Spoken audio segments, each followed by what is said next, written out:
Se a gente for olhar cada classe, cada aluno da escola, a gente vai descobrir uma coisa. Nenhuma criança é igual a outra, assim como nenhuma classe é igual a outra. Da onde a gente conclui que na escola convivem diferentes histórias de vida e situações de todo tipo. Mas isso é legal? Isso ajuda? Como é que a gente lida com a diversidade na escola? Isso é o que a gente vai discutir no programa de hoje.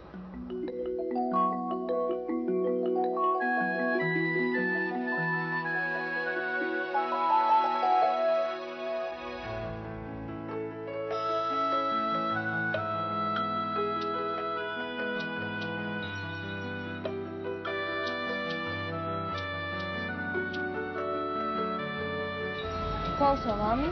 Flávia. Biquíni. Daiane. Quantos anos você tem? 9. 7. 9. Onde você nasceu? Só aqui mesmo. Sou de Santa Catarina. São Paulo. De Belo Horizonte. É na maternidade de Santa Catarina. Você nasceu em São Paulo, né? É.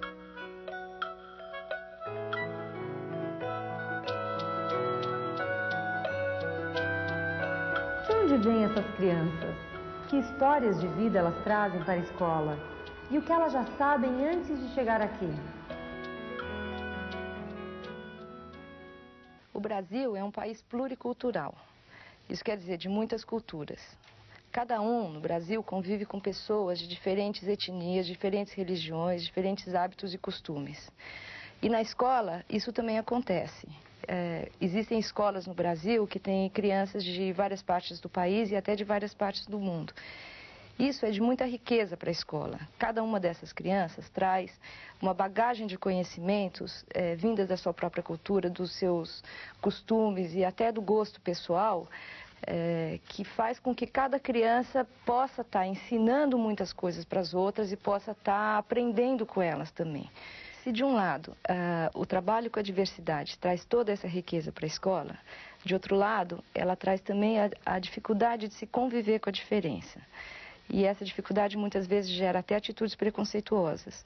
Por isso o trabalho na escola tem que ser pautado sempre pelo respeito ao outro e pela valorização da diversidade.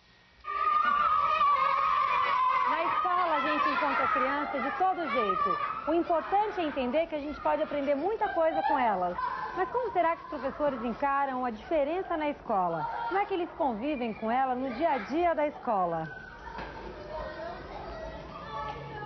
Trabalhar com a diferença, para mim, é um desafio, mas ao mesmo tempo eu acho muito bom, porque isso ajuda a gente a crescer, a aprender diferentes estratégias, a aprender a lidar com isso e procurar sempre intervenções mais adequadas para esse tipo de aluno.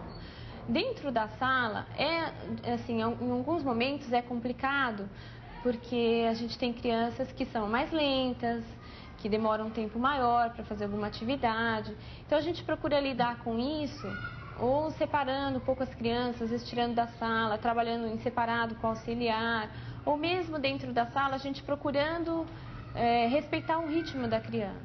Os alunos com mais informações contribuem com aqueles que têm menos informação, né, na própria intervenção. Às vezes também trabalham, os que têm a mesma dificuldade trabalham junto, para eles mesmos às vezes estarem descobrindo. Eles conseguem às vezes chegar sozinhos na descoberta daquela dificuldade que eles estão vivendo. Os que estão um pouquinho mais adiante, eles gostam até de trabalhar com o coleguinha, de poder ensinar. Com a socialização das respostas, com a troca de conhecimentos, todos aprendem. Eles são sempre melhores em alguma coisa. Um é melhor numa área, outro é melhor na outra. E essa troca é o que é mais importante. É difícil trabalhar com diferentes? É mais difícil trabalhar com uma classe homogênea do que com as diferenças. Porque é a partir dessas diferenças que a gente vai levar o aluno a refletir nas respostas, a pensar nas várias hipóteses e a construir uma resposta própria. Como na vida a gente vive assim, com pessoas diferentes, tipos diferentes de ver as coisas, de enxergar, de discutir. Na classe eu acho que tem que ser assim e é um aprendizado conviver com essas diferenças. Tem muito professor que encontra as crianças mais diferentes dentro da mesma classe e consegue fazer um belo trabalho. Vamos ver como é com esse grupinho aqui. Luana, o que você falou que você é bom mesmo? Bater figurinha? Você ganha todas. E quem que te ensinou? Meu irmão. Seu irmão? Minha irmã. A sua irmã, ela é craque de figurinha? É mesmo? E você aprendeu faz tempo? Faz tempo que você faz isso ou é só agora assim que você aprendeu? Não faz tempo. Faz tempo? Desde o pré. Desde o pré? Sou craque de dama. Eu como tudo da minha irmã. É? Você ganha todas? Eu aprendi com meu pai. E você, Márcio? No que mais você é bom? Eu solto minha bicicleta artefícia, sem pé, Você vai sem breque? E você não cai? Não. Então você é craque mesmo.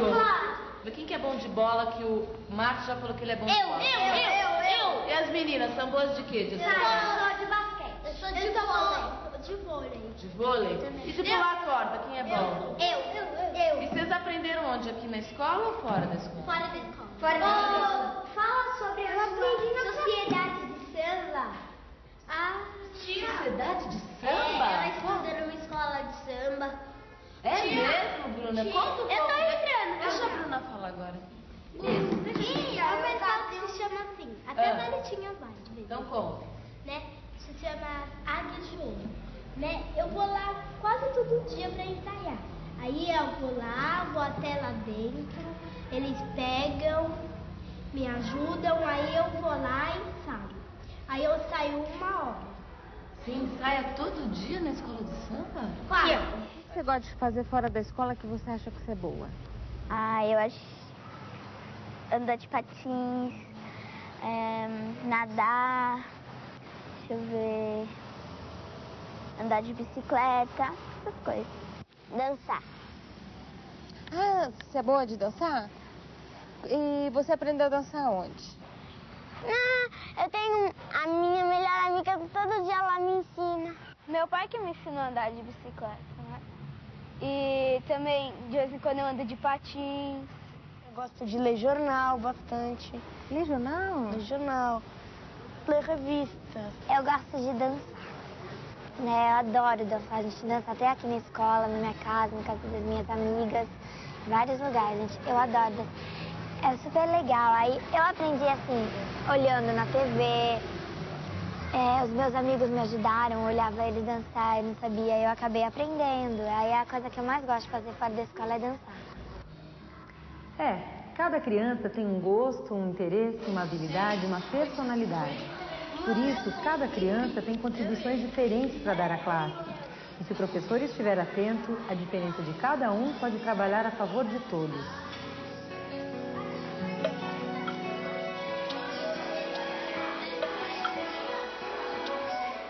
No trabalho de sala de aula, o professor ele precisa planejar diferentes formas de agrupar as crianças. Ele pode trabalhar com o grupo todo, com pequenos grupos de 4 ou 5 crianças, com duplas ou propor atividades individuais. É importante que ele equilibre essas diferentes formas de interação como forma de garantir que o saber de uma criança passe a compor um repertório de saberes do grupo. Quando ele vai agrupar as crianças, ele pode utilizar critérios diferentes para esse agrupamento. Ele pode colocar no mesmo grupo crianças que tenham competências parecidas ou crianças que estejam em diferentes momentos. Isso vai garantir a troca e a cooperação entre as crianças.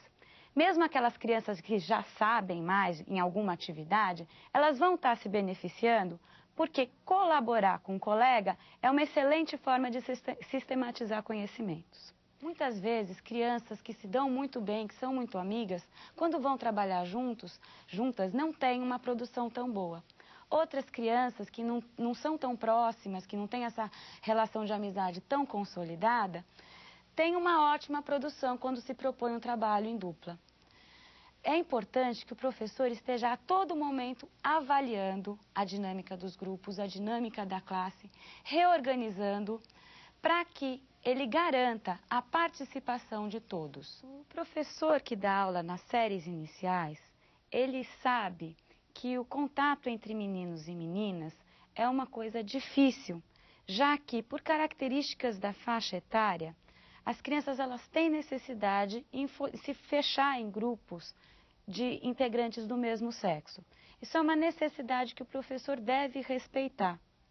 No entanto, no trabalho de sala de aula, ele pode possibilitar momentos de interação entre meninos e meninas de forma a garantir que esse contato se dê de uma forma tranquila e não ameaçadora. Tá vendo aquele menino ali? Pois é, ele pode ser craque em futebol. E aquela menininha ali, campeã em soma e subtração. E aquele menino quietinho ali no canto tem uma redação que deixa a professora encantada. Se a gente pegar cada criança que é craque em alguma atividade ou assunto, a gente pode fazer com elas uma rede do saber. Você já tinha ouvido falar nisso?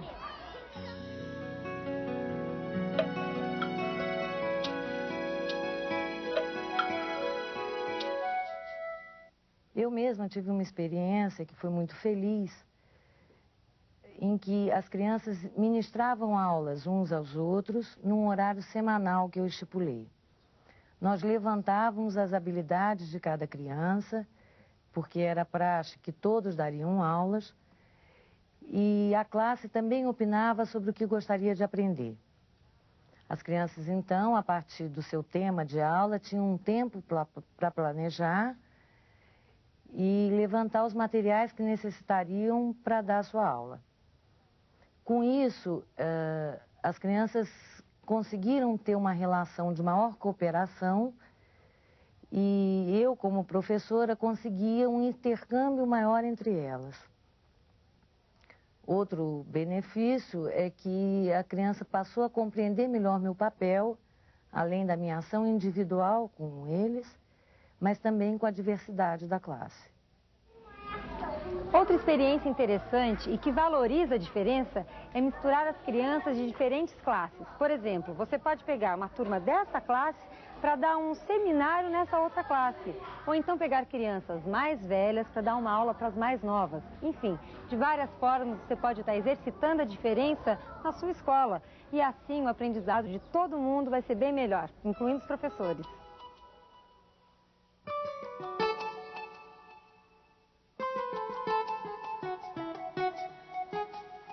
Classe homogênea, um aluno explicitaria o que todos estariam pensando. Ah, eu faço cálculo assim, eu guardo uma quantidade maior, que é o 8, depois somo com 5 dá 13. Numa classe heterogênea tem N procedimentos, né? Então a gente socializa todos esses procedimentos para que as crianças possam estar conhecendo e depois a gente chegar naquele que é mais econômico. Ontem a gente estava fazendo uma atividade, era um problema, e a resolução dele era 25 vezes 600 e pouco. Enquanto eu tive grupos que tentaram fazer 625 mais 625 mais 625 mais 625, eu tive grupos que fizeram 625 vezes 10, depois vezes 2 de novo e depois vezes os 5 e tal. Teve outros que o menino olhou e falou, não, eu sei que já fez vezes 20 direto e 5. O que nós fizemos? Socializamos esses procedimentos e nesse momento eles estavam agrupados por procedimentos diferenciados. A minha observação de procedimentos fez com que eu agrupasse. Necessariamente, se hoje eu der uma outra atividade, não necessariamente vai ser esse mesmo agrupamento. E em cima disso nós discutimos, bom, para resolver esse tipo de coisa, quais foram os procedimentos que foram mais eficientes, porque chegaram ao resultado mais esperado, e quais foram os mais econômicos, qual que eu despendi menos tempo a realizar.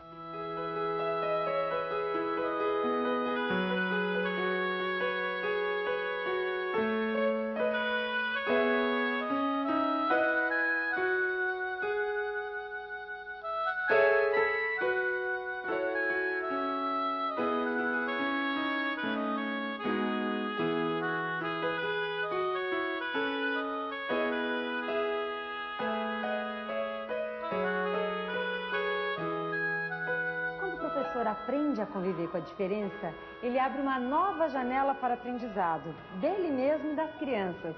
Por isso, professor, é o que a gente diz, viva a diferença. Até a próxima!